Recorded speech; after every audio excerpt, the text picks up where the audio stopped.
د لوی سپېڅلي څښتن تعالی په سپېڅلي نامه چې ډېر مهربان او بخښونکی دی.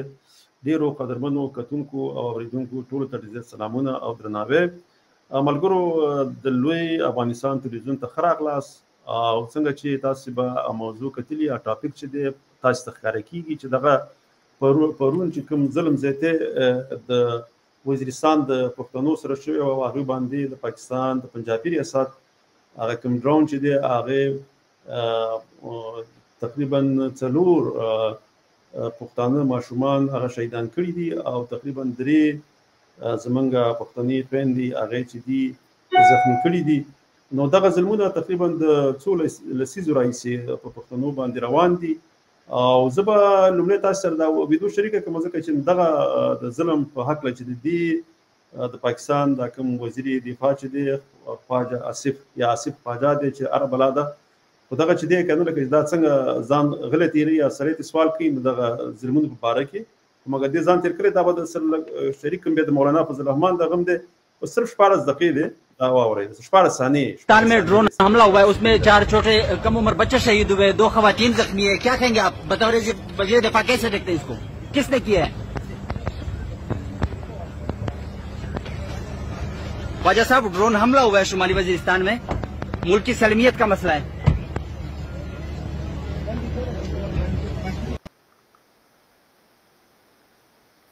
ملګرو تاسو به خواجه آصف لیدلی چې دا سړی ته سوال کوي چې 4 ماشومان چې دي په وزیرستان کې شهیدان کړي شو تاسو دې په اړه باندې څه ځواب لرئ خلکو ته؟ مګر هغه چې دی ډېر زیات یو مغرورانه تکبر سره لار خپل موټر ته وختو او سر یې ټیټ نیولی هېڅ جواب یې ورنه کړو ځکه چې پښتانه ماشومان یا د پښتنو وژنه هغوی ته هېڅ معنا نه لري او نه کوم خاص مقصد ورته لري او نه د دې دپاره هغوی کوم نورو پنجابیانو ته غږ پورته کړو. دا چېرته یو پنجابی ماشومان یا یو ماشوم چېرته مړ وی نو دوی به اوس ټول دغه د پاکستان دا کوم الکترونیکس میډیا چې ده پنجابي میډیا چې ده دا ټول خپرونې به د هغوی نه ډکې وي. مګر دا چې یو پښتون کوم ځای کې پښتانه مري بیا دغه د پنجاب میډیا چې ده همیشه په دوی باندې خاموش شي او هېڅ غږ د هغوی دپاره نه پورته کوي او نه د ریاست د پنجابي ریاست دغه ظلمونه خلکو ته ښکاره کوي بلکې غلي پرې پاتې کېږي او که کله داسې خبر کې راولي بیا هغه داسې وایي چې نه دا ډرون چې دی کېدای شي دا د پاکستان نه دا د کوم بل ځای نه راغلی ځکه دا به ته بیا جواز ورته جوړوي د دروغو جوازونه ورته جوړوي. همدغه شانته ویډیو دا بله ویډیو درسره خپروم ځکه دا مولانا فضل الرحمن دی ځکه بیا وروسته به ډاکټر صاحب خبرې کوي. مولانا صاحب ड्रोन हमले के जिम्मेदार कौन है आपके ख्याल में? शुमाली वजीरिस्तान में किसके खिलाफ कानूनी कार्रवाई होनी चाहिए? मौजूदा वज़ीर आज़म या सदर या किसी दूसरे के खिलाफ? जो जिम्मेदार है उसका कानून पता करे. मेरे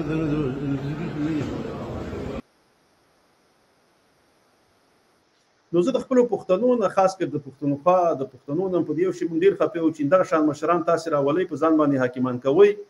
بیا چې هغه کله په تاسو سره ظلم کېږي هغه ستاسې دپاره غږ نه پورته کوي نه کله کومه نیوکه کوي په دغه د پنجاب په ظلمونو باندې د پنجابي ریاست په دغه ظلمونو باندې چې دغه ته بېګناه د پښتانه د څو لسیزو راهیسې وژل کېږي دغه ځای نه به دا ډرونونه چې دی دا به پاڅېدل هلته په افغانستان به په وخت کې بمباري کولې په وخت کې دغه د مولانا فضل الرحمن چې په پښتونخوا کې د دوی حکومت او په وفاق کې د ډېر زیات تقریبا اپوزیشن کې ډېر اکثریت سره په وخت کې د دوی د ګوند قوت د دې د بغیر کدی او چې په وخت کې کوم قرارداد قومي اسمبلی نه وختره چې پاس نشي نه به پاس کېده مګر دماغه د ډرون اجازه چې ورکوله په هغې کې خپل د مولانا فضل الرحمن تړون یا لاسلیک پکې ما سره هغه ویډیو شته خو هغه اوس دلته وخت نشته چې زه هغه تاسو سره وړاندې کړم خو زه خپله موږ باید همدغه پښتانه چې دي دغه ولس دا چې دی په دې باندې باید سړی نیوکه وکړي ځکه دوی هغه داسې خلک رامخې ته کوي چې بیا بېرته وروسته د دوی هلته د غږ نه پورته کوي او بلکې د دوی حق نه غواړي حقوق نه غواړي او هغه مشران صرف دې دپاره دي چې کله د آرام د شورا د خوښۍ ژوند په وخت کې دوی مشري کوي خو مګر که کله بیا په پښتون ولس باندې مشکل لا چې بیا دوی غږ نه پورته کوي ځکه دوی په دې باندې ډارېږي چې داسې نه چې موږ ترې تم نه کړي یا هم لرې نه کړي یا هم چې ته نه وژني یا هم به زنداني نه کړي نو په دې وخت کې بیا دوی خپل غږ نه پورته کوي. نو په کار خو دا ده چې پښتانه دغه شانته مشران له رای ورنکړي بل دا کار دی پښتنو ته په کار ده همدا چې د لوی افغانستان طرف ته لاړ شي د لوی افغانستان د جوړښت دغه وکړي تر څو پورې چې د پښتون قوم ته سیاست جوړونه پالیسي جوړونه دا خپله د پښتون قوم په لاس کې نه هېڅ وخت کې په دغه منطقه کې سوله رانشي ځکه چې زمونږ دغه د پښتونخوا بهرنی سیاست، داخلي سیاست، د دې د مدنیاتو واک، د وسایلو واک، دا ټول د پنجاب په لاس کې دی. نو ځکه چې د هغې په لاس کې هغه به همیشه داسې پالیسي جوړوي چې څه رقم کولی شي دغه مدنیات چې دي یا دغه وسایل چې دي دا د دې نه لوټ کړي یا اغلا کړي یا ډاکه کړي او پنجاب کې پنجاب په ګټو باندې یا پنجاب په پرمختګ یا په ترقي باندې به دا ولګي. نو په کار دا ده چې پښتانه نور راویښ شي او خپله د یووالي طرف ته لاړ شي. نو ډاکټر صاحب ما خپلې خبرې وکړې، بس راسا صاحب اساس نه پوښتنه کوي، تاسو به هغې ته جواب ورکوئ. نو زما هم دغه خبرې وې، بیا به وروسته ګورو چې څه وکړو. ډېره زیاته مننه ډاکټر صاحب ته سلامونه او احترامات، باورا صاحب تاسو هم سلامونه، ټولو لیدونکو ته الله دې وکړي چې ټول روغ جوړ او خوشحاله اوسئ. نو لکه د همیشه په شان ډېره ښه موضوع م انتخاب کړې ده باورا صاحب، او زه نه غواړم چې ډېره اوس خبرې ورباندې وکړم. نو زه به همدا پوښتنه که ستاسو اجازه وي زه به ډاکټر صاحب نه دا پوښتنه مطرح کړم، او که بیا وروسته نورې څه پوښتنې وي انشاءالله که تاسې مو ورباندې تبصره کوله یا که دوستانو کم نظر ورکوو باورا صاحب تاسې تعقیبوئ که کوم پوښتنه وي نو انشاءالله ټول به په نوبت ورباندې دغه کوو خبرې کوو. نو ډاکټر صاحب زه راځم اساسي پوښتنې ته چې دا کم ظلم چې په د پنجاب د ریاست د خوا په پښتنو باندې بیا خصوصا روان دی، نو دا د پښتانه مشران چې کوم دي ولې په دې ظلمونو باندې چپ پاتې دي او حتی خپل غږ نه جګوي، اقدام خو لا څه کوي؟ نو که په دې هکله تاسې خپل نظر څرګند کړئ ډاکټر صاحب. نحمده ونصلي على رسول الكريم أما بعد. قال الله تعالى في القرآن المجيد والفرقان الحميد إني آمنت بربكم فاسمعون قيل ادخل الجنة قال يا ليت قومي يعلمون بما غفر لي ربي وجعلني من المكرمين. أما بعد قال رسول الله صلى الله عليه وسلم خيركم من تعلم القرآن وعلمه. ترارسه لمړی زه محترم زماني صاحب ته، محترم رسا صاحب تاسې ته او د لوی افغانستان تلویزیون ټولو لیدونکو او اوریدونکو ته خپل سلامونه او نیکې هیلې وړاندې کوم. محترم رسا صاحب ما چې کوم آیات او کوم حدیث د ستاسې او د تلویزیون ټولو اوریدونکو او لیدونکو په وړاندې باندې تلاوت که دا کیسه تقریبا د حضرت محمد مصطفی صلی الله علیه وسلم د پیدایش څخه 600 کاله تر مخه تیره شوې وه. د عیسی علیه السلام په وخت کې هغه دوه خپل نمایندګان ولیږل مصر ته، او هغه چې کله انطاکیه ښار ته داخل شول هغلته خو دعوت یې ورکړ خپل قوم ته او د خلکو ته. نو په دې کې دا ډیر یو تاریخي کیسه ده چې قرآن پاک دا غ ذکر کړی دی. نو الله فرمایي چې کله چې حبیب نجار ته دوی ورغلل دا دوه نمایندګان او هغه د پیس یا د جزام یا د لیبروزس په مرض باندې اخته و، دا خوړونکي مرض باندې بخښنه غواړم پیس نه خوړونکي لیبروزس مرض باندې اخته و. نو هغه ورته وویل که زه چېرته الله پاخه کړم او زه به په تاسې باندې ایمان راوړم. نو بیا لږ وخت چې تیر شولو نو هغه بیرته وویل چې نه ما په تاسې باندې ایمان راوړی دی، که زه ښه کېږم که نه ښه کېږم ما په تاسې باندې ستاسې دین حق دی او ما په تاسې باندې ایمان راوړی دی. نو بیا د دې ډېره اوږده کیسه ده، خو زه غواړم چې د لیدونکو او اوریدونکو وخت ضایع نه شي. نو په همدې خاطر باندې بیا دا خپل قوم راغی او دی دغه که په تیږو او په دغه باندې شهید که ولې چې د خپل قوم ته ویل چې ما په دې خلکو ایمان راوړی دی او تاسې هم په ایمان راوړئ. نو بیا کله چې خپل قوم د خبر شول او د اعلان یې د واورېدلو نو قوم راغی دی په تیږو او په سوکانو باندې شهید که. او نو بیا الله جل جلاله ورته امر وکړه چې قیل ادخل الجنه، ته راسن داخل شه جنت ته. نو دلته ولې دته د خپل قوم د ظلم او د جبر او زور په وړاندې باندې الله پاک دته ډایرک حکم وکړ چې ته جنت ته داخل شه. نو بیا چې کله د جنت ته داخل شو نو په جنت کې د څه وایي چې قال یا لیت قوم یعلمون بما غفر لي ربي وجعلني من المکرمین. کاش کې زما قوم ته پته لګېدلې وه چې الله پاک ما ته څومره قدر راکړه او ما ته څومره عزت ځای راکړه او چې هغه هم دغه زما سره وي. تاسو وګورئ چې قوم هغه په بيدردۍ سره شهید ک، مګر د قوم د پاره د خپل ملت د پاره د خپل خلکو د پاره اغل ته به ارمان کوي. نو ولی د پاکستان د ریاست د غنننه جبر یا پرونی جبر دا نه دی. کله چې پاکستان جوړ شلو په 1940 کې او داغه نه لږ وخت نو تیر شي د 400 په بابرو کې تقریبا څومره کسان په شهادت باندې ورسول. هغه مشاهدت خدایي خلکو پرې د څومره پښتانه په شهادت باندې ورسول. د شهادت سره سره بیرته د هغه مرموي قیمت هم د غوي د فامیل او د وارثانو نه واغسته چې تاسو په پلار یا ورور باندې زمونږه د مرموي قیمت دومره دی هغه به تاسو مونږ تراکې. نو د پاکستان جوړېدو څخه تر نن پورې دوی د پښتنو په وژلو باندې د بلوچستانو په وژلو باندې هیڅ صرفا نه کړی. دا چې پرون کوم ځوانان شهیدان شوي دي او زمونږ هغه سیاسي مشران او یا هغه دینی او د دین رهبران په نامه د دین باندې هغه داس یو تجارت کوي په خپل قوم باندې او په خپل ملت باندې چې هغه تجارت نه يهودو کړي دي نه نسواراو کړي دي نه عیسویانو کړي دي. ځکه که په دغه باندې چوپ پاتې کیږي نو الله جل جلاله د دنه پښتنه کوي چې ته ولې په دې باندې چوپ پاتې شولې. ځکه الله جل جلاله بل په قران پاک کې فرمایي چې بسم الله الرحمن الرحیم چې یا ایها الذين امنوا اتقوا الله حق تقاته ولا تموتن الا وانتم مسلمون. ای ایماندارو ممړ کېږي خو مړ شي مسلمانان. د هدف څه دی؟ او ویریږي تاسو د الله جل جلاله څخه د الله څخه څومره ویره پکار ده. آیا موږ دومره د الله څخه ویریږو یسو لکه د آیسای چې ویریږو؟ آیا موږ دومره د الله څخه ویریږو لکه چې د فوز او د نورو د پاکستان د پنجاب د نورو خفیه ادارو څخه موږ ویریږو؟ دا ول چې د اصلا موږ کې ایمان نه دی پاتې. د امدی مطابق حضرت محمد صلی الله علیه وسلم فرمایي چې خیرکم من تعلم القرآن وعلمه. بهتر په تاسو کې هغه دی چې په قرآن باندې ایمان راوړي. دلته د علمه ته فشار په دې خاطر ورکړی دی چې کله تا په قرآن ایمان راوړو په قرآن بزان پوي کې،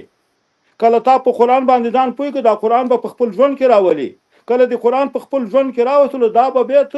خلکو ته رسي. څلورم پنځم دا د قرآن به حاکم جوړي، مګر نن خو موږ حاکم قرآن نشو جوړولې. آیا موږ د قرآن باندې څومره عمل کړی دی؟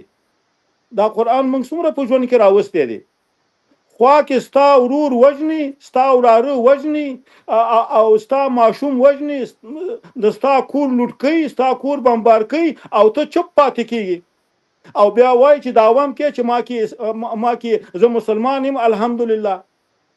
اصلا دوی چې دغه نن څومره دینی عالمان چې دی په پاکستان کې او یا د نړۍ په ګوټ کې هغه پښتانه عالمان چې دي او دوی په دغه 28 کال دوی چپ پاتې شي دي. اصلا د دوی ایمان په خطر کې دی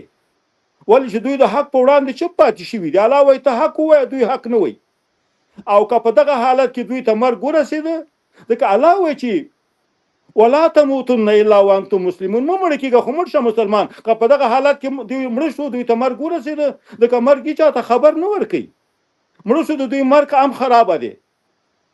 هغه ابدي ژوندونه هم تباه دی ولې چې دوی د خپل ملت په حق حقوق باندې سترګې پټې کړلې، د خپل ملت په وژلو ربړولو باندې انکولو ورکولو باندې سترګې پټې کړې دي.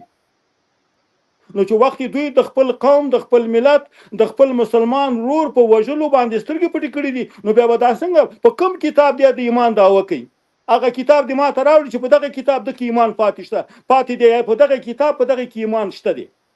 هغه کتاب ثبوت دې ما ته راوړي چې کوم کتاب باندې دوی ایمان راوړي. دغه الله خو چې کل نفس ذائقه الموت، هر نفس به د مرګ مزه سکی، د مرګ نه به دا چیرته خلاصيږي؟ وخت چې د مرګ نه خلاصيږي او حضرت محمد صلی الله علیه وسلم فرمایي چې ویاتماتن بهتتن مرګ یو ناڅاپه راځي. آیا دته به د توبې موقع پیدا شي چې په وزیرستان کې څلور ماشومان قتل شول او موږ په هغه باندې چپ خلو پاتې شو او موږ هغه ونه غنده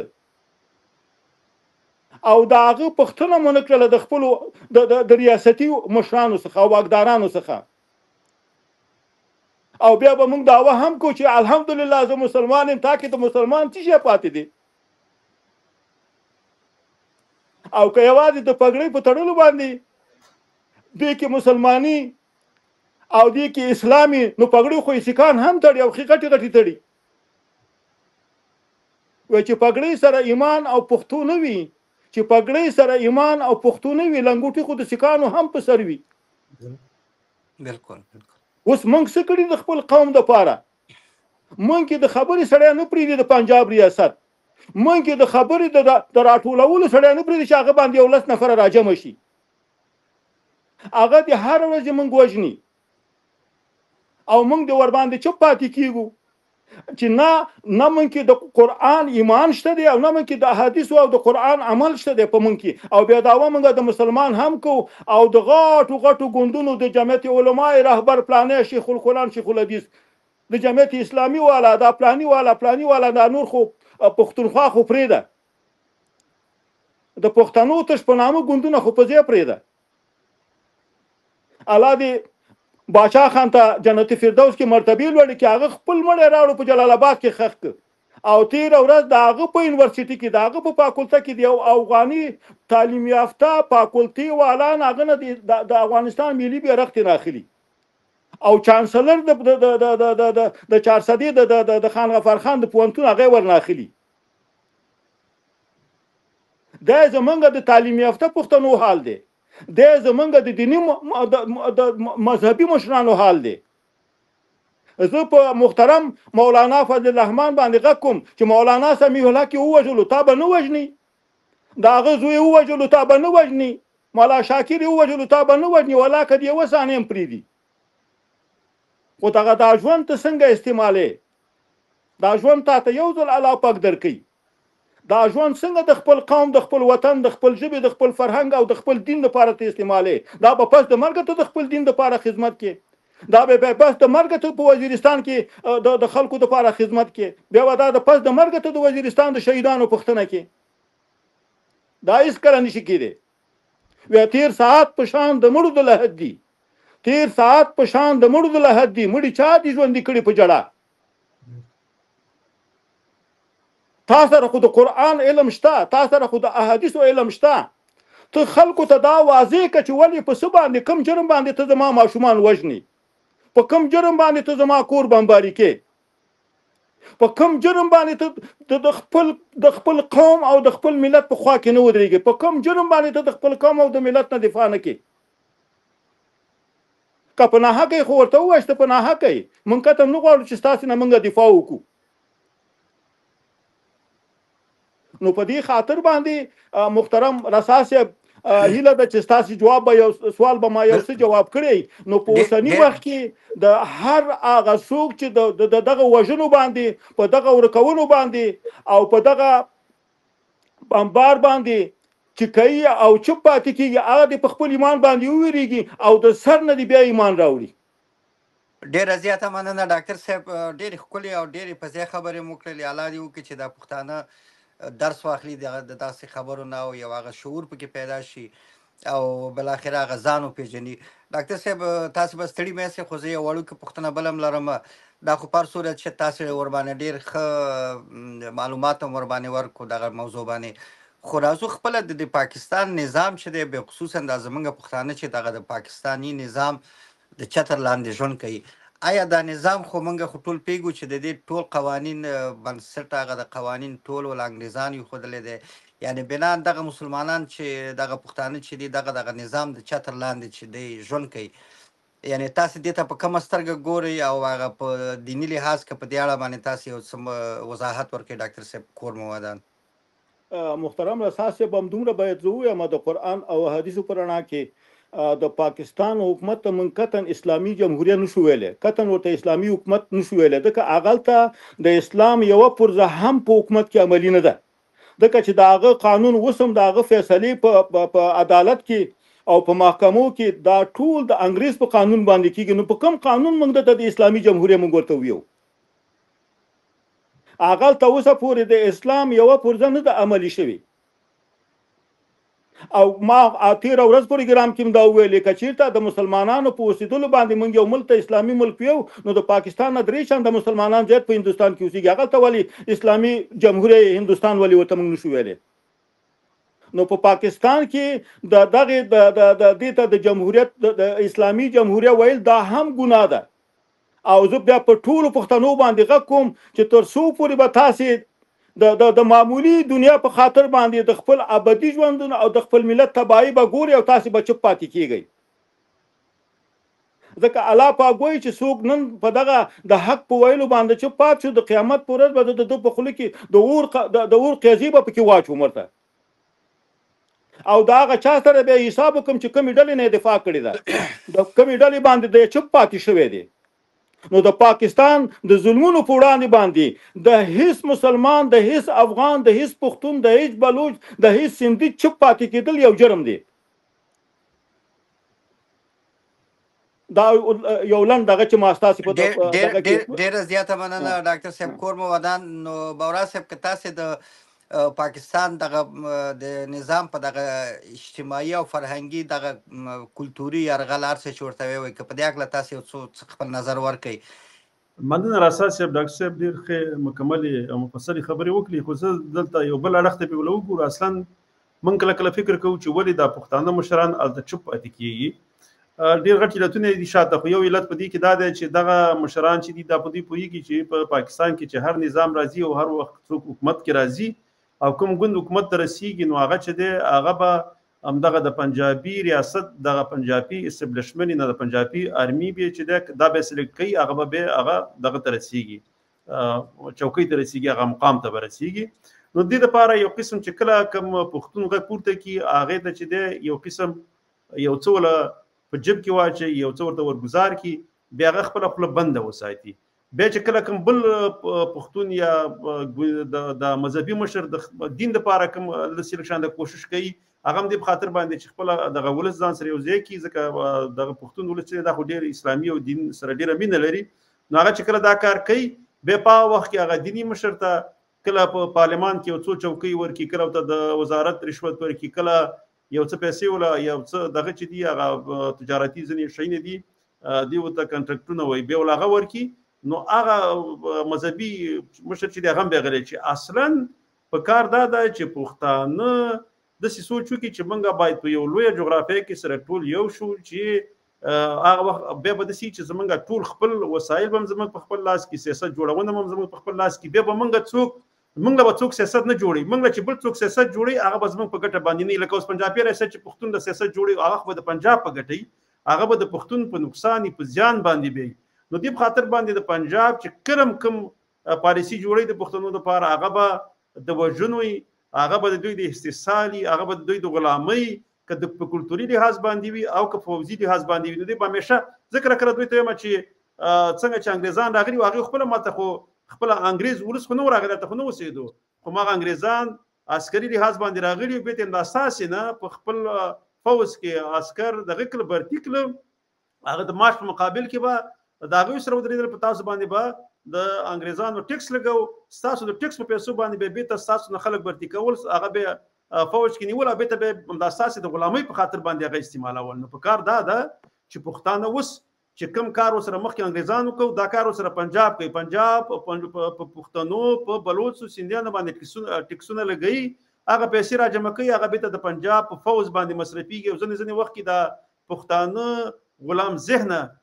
پښتانه به کې نسی بیا غوړم دغه د خپل ټیکس پیسې ولې څو ور کوي او بیرته بل خپل پښتون رو غلام کوي او بیرته پریوجني. نو دغه مشران ځکه غلي پات کیږي ځکه دا د سوچ کوي سید زه د پنجاب غلام یم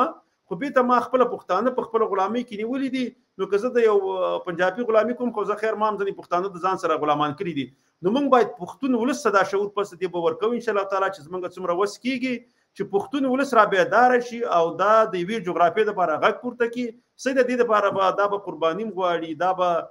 شهیدان به هم په دې کې ورکولی کېږي دې کې به مهاجرتونه هم راځي خو مګر یو کار دی په اخره کې چې که موږ په دې کامیابه شو لوی افغانستان هم جوړ کړو بیا به زموږ اقتصاد هم بیخي کېږي موږ به پر مخ باندې ځو زموږ ژبه به واکمنه کېږي زموږ کلتور به واکمن کېږي موږ به په ذهني لحاظ باندې آزاد شو نو بیا به په نړیواله سطح باندې زموږ غږ اورېدلی کېږي او په نړۍ کې به یو سیال قوم د لوی افغانستان په واسطه باندې د پښتون قوم جوړ شي. نو دې ته به انشاءالله تعالی موږ په خپله کار کوو موږ نور ځوانان رابلو دې کار ته که چېرته اوس موږ دریو بیا به لږ شو سل به شو په لکونو ته به ورسېږي میلیونو ته به ورسېږي انشاءالله تعالی کار به روان وي موږ به هم کوو، نور افغانان به هم سره دا کار په مخ باندې وړي. ډېره زیاته مننه باورا صاحب. زه د موقع نه په استفادې سره خواهش کوم هغه دوستان چې کومنګ اوس ګوري نو هغوی که وغواړي دغه زمونږ پیج یا دغه تلویزیون چې دی د لوی افغانستان په نوم باندې دا یا خپور کړي یا شیر کړي یا ملګرو سره شریک کړي، نو ډېره زیاته مننه ترې کوو دغه دوستانو نه که دا کار وکړي. بل باورا صاحب زه یو موضوع ته راځم، اول یو لنډه غوندې تبصره په کوم، بیا که تاسې جواب راکوو او که ډاکټر صاحب دا د پښتانه مشران چې دا څنګه ټاکل کېږي. موږ پښتانه چې متاسفانه چې څوک یو چا پسې ځي هغه مشر ټاکي، هغه نو یا به د پیسو په خاطر او یا به د یو څو ډوډۍ په خاطر باندې دغه معمولا چې په دغه کلو او دغه ځایونو کې چې دا مشران دغه کېږي یا انتخابېږي یا وکیلان یا د دغې، ولې پښتانه متاسفانه هېڅ وخت چې کله مشران خپل ټاکي دا فکر نه کوي چې واوره دا زما مشر خود مختاره دی نه دی، دا د کوم ځای نه ایډیا اخلي یا د کوم ځای نه دغه پروګرامونه موږ ته دا څه کولی شي، دا څومره په قدرت کې دی،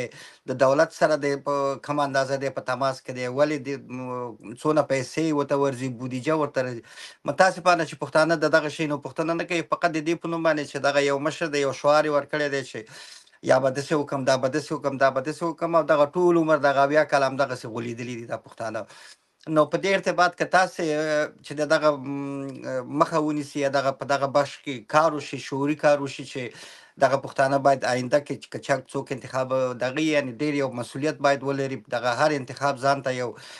غټ رایه لري، یعنې هغه غټ ارزښت لري. نو که په دې ارتباط باورا صاحب که تاسې خبرې کولې او که ډاکټر صاحب په رڼا اچوله نو مهرباني به مې ډاکټر صاحب مهرباني. ډاکټر صاحب که خپله خبرې کوي هغه به پرې وکړي، که بل اړخ باندې پرې خبرې کوي زه خپله بیا تبصره کوم نو بیا به ورو پروګرام راټولوو. ډاکټر صاحب تاسو څه ویل غواړئ هغه پرې ووایئ، بیا زه خپل نظر وړاندې کوم. زه خو به همدومره ووایم چې تېرې ورځ د دې ماشومانو په ارتباط باندې یا د پاکستان د جوړېدلو څخه تر ننه پورې چې کوم ظلم او ستم په پښتنو باندې شوی دی، په بلوچانو باندې شوی دی، د تاریخ په اوږدو کې په هیڅ قوم باندې نه دی شوی. دا هغه ژوندي قومونه دي الحمدلله چې دا په شهادتونو باندې ژوندی پاتې دی. دا داسې یو قوم دی، دې قوم ته هېڅوک ماتې نشي ورکولی. موږ او تاسې د سر په سترګو باندې وکتل چې د اسلامي امارت په تیر دور کې نصیر الله بابر زه د نږدې نه پیژنم او ما لیدلی دی په پیرپایي کې اوسېدلو هغه وخت کې، اوس خو مړ دی. نو دا ورغلی او داخله وزیر په هغه وخت کې او شهید امیرالمؤمنین ملا محمد امر اخوند ته وویل چې دا د ډیورن کرښه، هغه ویل چې چپ ډوډۍ باندې ناست ویل چې دا کپ دی واخله او یا دا کپ خطا کو زما د حجرې نه وځه. پښتانه په ژوند کې په خپل تاریخ باندې په خپل دغه باندې سودا نه کوي. نو ولې موږ کې پښتنو کې الحمدلله داسې افغانانو کې داسې یو د تاریخ ځلانده ستوري هم تیر شوي دي چې هېڅ وخت کې سر چاته نه دی ټیټ شوی. مګر د ځینو پښتنو زه به ورته د تعلیم د کمې کچې په دغه به ورته زه ووایم یا به د معمولي دنیا په غولېدلو باندې به زه ورته وایم، ځکه دا د دنیا چوکۍ دا یو معمولي چوکۍ ده او کوم خدمت چې د خپل قوم دپاره چا کړی، د خپل ملت دپاره یې کړی دی، د خپل تاریخ دپاره یې کړی، د هغو نومونه په تاریخونو کې ژوندي پاتې دي. نو ولې چې پاکستان نه کوم جغرافیه لري او نه کوم تاریخ لري او نه کوم ملت لري، د ماتېدل ډېر اسانه خبره ده. زما په خپل آن باندې ځکه چې موږ الحمدلله که چېرته یوازې د وزیرستان پښتانه په اتفاق شي نو هغه د دې پنجابي ریاست له چنده قوت او طاقت ته شکست ورکولی شي. او موږ کې داخلي لاسونه دي، هغه داخلي لاسونه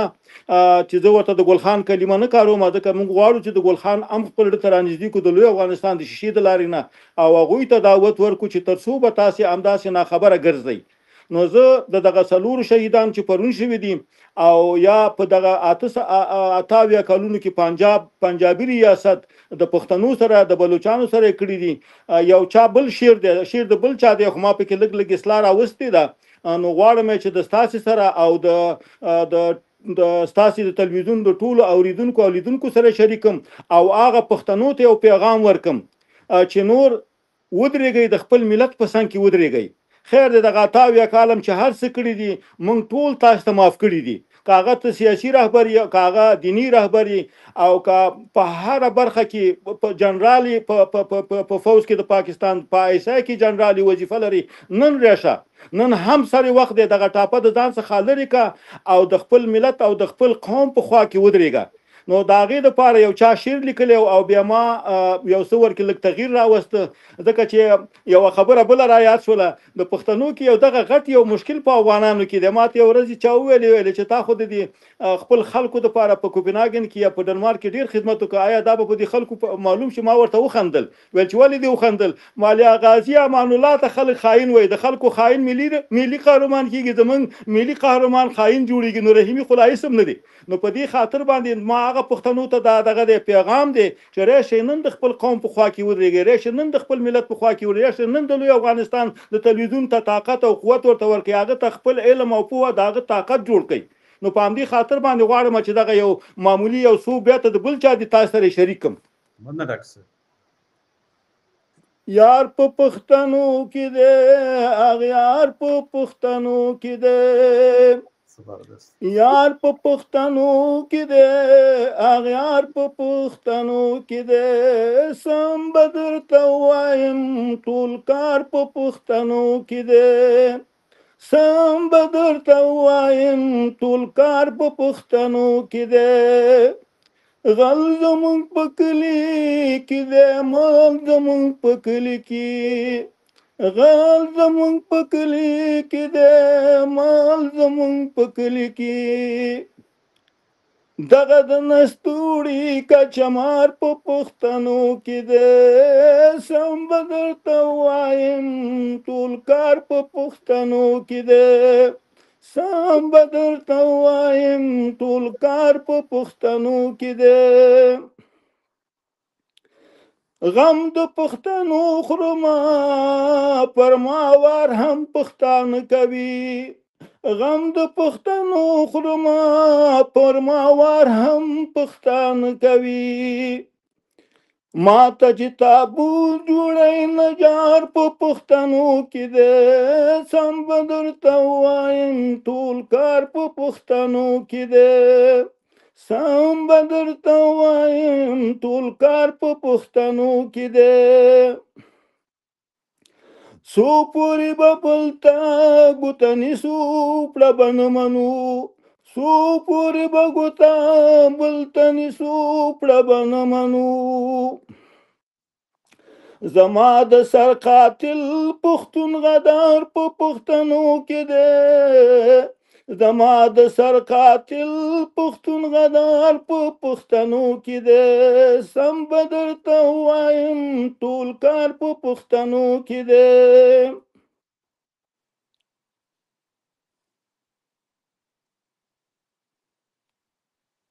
یار په پښتنو کې دی، اغیار په پښتنو کې دی، سم به درته ووایم ټول کار په پښتنو کې دی. نو په ډېرې بخښنې سره هغه څه چې لازم و ما ونه شو کولی چې زه یې ووایم، خو ولې هر چاته د خپلې لمنې نه اور بلیږي. ډېر ښه ډاکټر صاحب، ماشاءالله ډېر ښایسته مو وویل او ډېر په هغه د زړه دغه نه مو وویل او واقعا ډېر خوند یې وکړ او انشاءالله د ډېرو دوستانو به دغه ستاسې دغه شعر او دغه ترانم خوښ شوی. ډېره زیاته مننه ډاکټر صاحب، کور مو ودان. نو موږ ته ټول رسا صاحب د خپلې لمنې نه موږ ته اور لګېدلی دی. نو الله دې په موږ کې پوهه راولي چې موږ پوه شو چې زموږ د سر او زموږ د تاریخ او زموږ د وطن او زموږ د ژبې دښمن څوک دی. الله دې موږ کې دا پوهه او توان پیدا کړي چې موږ خپل اصلي دښمن وپېژنو. نو دا یو لنډ دغه چې ما پرون په یو ویډیو وکتله چې د ګیلمن وزیر قاتل هغه ویډیو کې ګډېدلو او پښتنو ورته چکې والي. تاسو وګورئ چې زموږ د ګل غوندې ځوان، زموږ هغه ځوان چې هغه په هیچا باندې سترګه نه ډکېدله او هغه د یو لوی افغانستان ارماني و او د هغه قاتل د خلاصې تڼۍ ګرځي او موږ دې ورته بیا په محفل کې ورته چکې وهو. نو ما باندې ډېر فشار او ډېر زور ماته راکړه. نو په همدې خاطر باندې دا شعر د بل چا خو ما ورکې لږ څه ګوتې ووالي یو څه مې دغه کړ. نو بښنه ډېره غواړم الله دې وکړي چې ستاسې او د اورېدونکو یو څه تنده پې ماته شوي. بالکل بالکل ډاکټر صاحب، ډېر خوند یې وکړ، ډېر مزهدار و. نړۍ مننه، ماته څه ستونزه پیدا شوه، زه د خپله د سټوډیو نه خپله دغه شوی بنده شوی یو د پی، خو زه خیر فرق نه کوي. زه خلک تاسو پروګرام په مخ باندې وړي زه ما ښه کار کړی تا اساس یې د تویلا خدای چې دغه بند کړی نو کله هم دسه پروګرام کې څه راتله زما د خانه تاسو به مزه هم دسه دوام ته ورکوي زه دا ښه شو ولنه بالکل ان شاء الله ډیر ښه شیر دی او ډاکټر صاحب مخ پروانو لري د اخر کې پاتې شو ان شاء الله تعالی به بل وخت کې ورو نو شیر ډیر زبردست شیر او ډیر خیسه دي زمزمه کو ډاکټر صاحب بسرای تاسو ډیر زیات عمر درکې نو مسلمان چې لکه به څه د اخرنۍ خبره به کې وسو واچو ځکه اساس یې مخکې خبره چې کړې و نو زه خپل دغه پښتنو ورونو ته ما خاص کر د پښتونخوا چې دغه مسله د سیده د پاکستان دغه نظام یا سیستم یا د حکومت دغه ډانچه د سي جوړه ده سټیټ د سي جوړه کړې ده دغه چې د هر څومره د ټول وزیران ټول دغه په وزیر اعلی شي دغه شي د صدر شي چې دا ټول د فوج مشر هم پښتون راولي هیڅ وخت به واګي چې دی هغه به پښتون ته نزي ځکه هغه ډانچه د سي جوړه د سیستم د سټیټ چې همیشه به ته واګي او حاکم قوم چې دا به پنجابي نو چې هر څومره وسه وکي کله کله مخکې هغه ډاکټر صاحب جنرال بابر نو ماغه هغه پښتونو د سينو ډیر پښتانه مشران په دې حکومت کې راځي مګر هغه به موږ د پنجاب غلامي کوي او د پنجاب د قوم د خوشحالۍ په خاطر باندې به د خپل بادار د خوشحالولو په خاطر باندې به هغه کار کوي چې کوم کې د پنجاب ګټي د پنجاب د ګټو لپاره به کار کوي هغه هیڅ کله د پښتون د ګټو لپاره کار نشي کولای ځکه همیشه د انګریزانو مثال ذکر راوړم چې انګریزانو په وخت کې په دغه حکومت کې په دغه فوج کې به ډیر زیات پښتانه غټو پوسټونو باندې به کار کوي مګر کار به چا د لپاره کوي د خپل آقا د خپل بادار او وخت به د انګریز لپاره کوي ولی پښتنو په وخت کې غوښتل چې د انګریزانو ازادي واخلي په خاطر واخلي چې هغه د پښتنو استحصال کوي هم دا کار چې دا اوس د پنجاب فوج کوي نو څنګه چې داګه د لپاره خلکو به جهاد کو مبارزه به کوله چې خپل ازادي او خپلواکي واخلي د سی باید د پنجاب نه خپلواکي ترلاسه کړي به په وخت به پښتون آزاد شي اوس پورې لا پښتانه د پښتونخوا آزاد نه دي